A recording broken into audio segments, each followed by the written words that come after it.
नमस्कार। स्रोत सामग्री पर आधारित हमारी इस खास प्रस्तुति में बहुत बहुत स्वागत है। आज हम एक ऐसे सफ़र पर निकलने वाले हैं जो वाकई में बहुत ही रोमांचक है। हम बात कर रहे हैं साउथ अफ्रीका की। एक ऐसा गंतव्य जो लिटरली अपने आप में एक पूरी दुनिया समेटे हुए है। इस पूरे विश्लेषण में हम यही समझने की कोशिश करेंगे कि कैसे यह देश एक perfect multi dimensional tourist destination है और पर्यटन के हर पैमाने पर बिल्कुल खरा उतरता है। तो बिना किसी देरी के चलिए इस दिलचस्प सफर की शुरुआत करते हैं। इस सफर को शुरू करने से पहले जरा इस बहुत ही खूबसूरत विचार पर गौर करते हैं। कहा गया है कि विश्व एक पुस्तक है और जो लोग यात्रा नहीं करते हैं वे इसका केवल एक पृष्ठ पढ़ पाते हैं। सच में कितनी गहरी बात है। नई जगहों को एक्सप्लोर करने की चाह हमेशा से इंसानों में रही है और यकीन मानिए, जब बात साउथ अफ्रीका की आती है तो ऐसा लगता है मानो आपने एक ही ट्रिप में इस किताब के कई सारे पन्ने एक साथ पढ़ लिए हों। ठीक है, तो आइए जल्दी से देख लेते हैं कि आज के हमारे इस सफ़र की रूपरेखा क्या होगी। हम शुरुआत करेंगे पर्यटन के अलग अलग रूपों को समझने से। उसके बाद हम सीधे चलेंगे केप टाउन की प्राकृतिक सुंदरता देखने, फिर क्रूगर नेशनल पार्क के वन्य जीव, कांगो केव्स का जबरदस्त रोमांच और आखिर में जोहान्सबर्ग की ऐतिहासिक और सांस्कृतिक विरासत। मतलब एक पूरा पैकेज। तो चलिए सबसे पहले बात करते हैं पर्यटन के विविध रूपों के बारे में। देखिए, किसी भी जगह को एक संपूर्ण पर्यटन स्थल आखिर क्या बनाता है?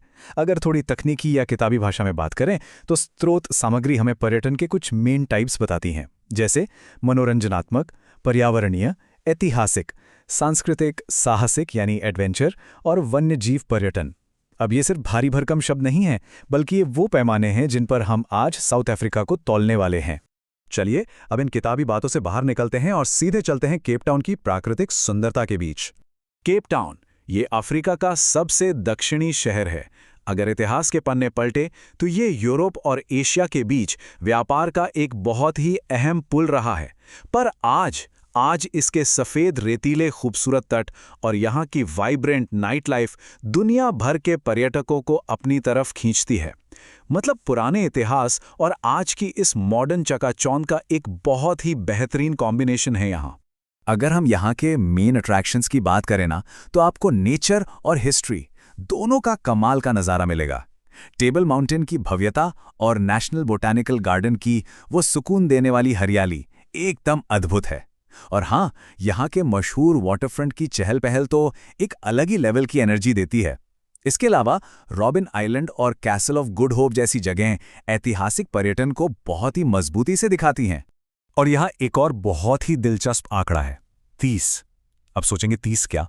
तो जरा इमेजिन कीजिए, दिसंबर के महीने में जब दुनिया के कई हिस्सों में लोग कड़ाके की ठंड से ठिठुर रहे होते हैं, तब केप टाउन का तापमान 30 डिग्री सेल्सियस के आसपास रहता है।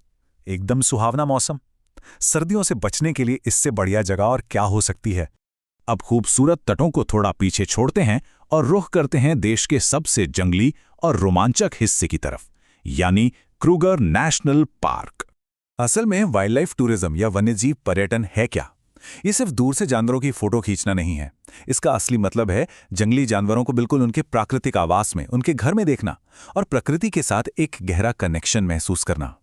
ये एक ऐसा एक्सपीरियंस है जो बाकी हर तरह की यात्रा से बिल्कुल अलग और खास होता है। और अगर इस बात को कोई जगह 100% सच साबित करती है तो वो है क्रूगर नेशनल पार्क।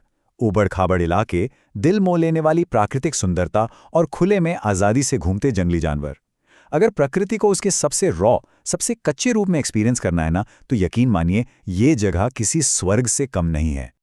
चलिए वन्य जीवों की दहाड़ से निकलकर अब चलते हैं एडवेंचर टूरिज्म की एक शांत लेकिन बेहद प्राचीन और रहस्यमयी दुनिया में, कांगो केव्स। तो स्वार्टबर्ग के पहाड़ों के बीचों बीच स्थित हैं ये विशाल कांगो केव्स। ये आउटस्टून शहर से बस 30 किलोमीटर की दूरी पर हैं। और आपको बता दें, हर साल लाखों की तादाद में पर्यटक यहाँ आते हैं, सिर्फ इस विशाल प्राकृतिक संरचना के अंदर जाने का वो अद्भुत रोमांच महसूस करने के लिए। लेकिन इन गुफाओं के बारे में जो सबसे माइंड ब्लोइंग बात है वो है इनकी उम्र 2 करोड़। जी हाँ, आपने बिल्कुल सही सुना। शोध बताते हैं कि ये गुफाएं लगभग 2 करोड़ साल पुरानी हैं। जरा सोचिए, एक ऐसी जगह के अंदर कदम रखना जिसका इतिहास खुद हमारी इंसानी सभ्यता से भी करोड़ों साल पुराना हो। लिटरली रोंगटे खड़े कर देने वाला अनुभव है ये। आप गुफाओं से बाहर आए तो पास ही मौजूद जो शहर है आउटशुरन, वो एक और बड़ा सवाल सोचने पर मजबूर करता है। आउटशूरन आखिर और क्या छिपाए हुए हैं? इन प्राचीन गुफाओं के आसपास एक ऐसी इंडस्ट्री फल फूल रही है जो सच में हैरान कर सकती है। और वो है शुतुरमुर्ग। जी हाँ, आउटशॉन को ऑस्ट्रिच यानी शुतुरमुर्ग की राजधानी कहा जाता है।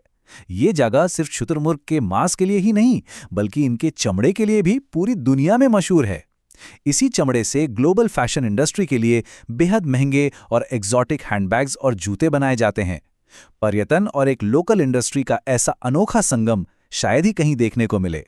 एडवेंचर के बाद अब बारी है जोहान्सबर्ग शहर के जरिए साउथ अफ्रीका की ऐतिहासिक और सांस्कृतिक विरासत को करीब से जानने की।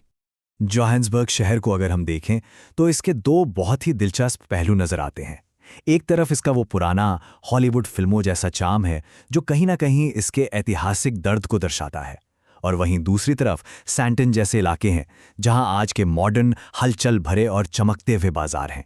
ये कंट्रास्ट दिखाता है कि कैसे अतीत से निकलकर आज वर्तमान का जश्न मनाया जा रहा है। और इसी सैंडिंगटन इलाके में एक ऐसा आकर्षण है जिसे कोई मिस नहीं कर सकता, और वो जुड़ा है इस नंबर 6 से। नेल्सन मंडेला स्क्वायर में दुनिया के इस महान नेता की ठीक 6 मीटर ऊंची एक बेहद भव्य प्रतिमा स्थापित है। दक्षिण अफ्रीका के पहले अश्वेत राष्ट्रपति और रंगभेद विरोधी महान नेता नेल्सन मंडेला का ऐतिहासिक कद तो विशाल है ही, लेकिन इस जगह को अनोखा बनाता है इसके आसपास का माहौल। ये ऐतिहासिक प्रतिमा एकदम वाइब्रेंट रेस्टोरेंट और मार्केट्स के बीचों बीच स्थित है, जहां पर्यटक आते हैं, खरीदारी करते हैं और मंडेला जी की प्रतिमा के सामने अपनी यादें संजोते हैं। तो चलिए अब इन सभी अवधारणाओं और स्थानों को एक साथ पिरोते हैं और इस संपूर्ण यात्रा के निष्कर्ष की ओर बढ़ते हैं। कुल मिलाकर बात यह है कि साउथ अफ्रीका पर्यटन के उन सभी किताबी प्रकारों को एक ही जगह समेट लेता है। केप टाउन के तटों और टेबल माउंटेन में बेजोड़ प्राकृतिक सुंदरता है। क्रूगर पार्क वन्यजीव पर्यटन का सर्वोच्च उदाहरण है। कॉन्गो केव्स रोमांच की प्यास बुझाती हैं और जोहान्सबर्ग ऐतिहासिक व सांस्कृतिक पर्यटन का गहरा अनुभव देता है। सही मायनों में कहें तो यह एक कंप्लीट पैकेज है। हमने शुरुआत एक बहुत ही सुंदर विचार से की थी कि विश्व एक पुस्तक है और यात्रा करना उसे पढ़ने जैसा है। साउथ अफ्रीका ने यकीनन हमें इस किताब के सबसे बहुआयामी और कलरफुल पन्ने दिखा दिए हैं। तो अब सवाल ये उठता है, दुनिया की इस किताब का अगला पृष्ठ कौन सा पढ़ा जाएगा? ऐसे कई गंतव्य हैं जो अभी भी खोजे जाने का इंतजार कर रहे हैं। इस सफर में हमारे साथ जुड़ने के लिए बहुत बहुत धन्यवाद। मिलते हैं अगली प्रस्तुति में।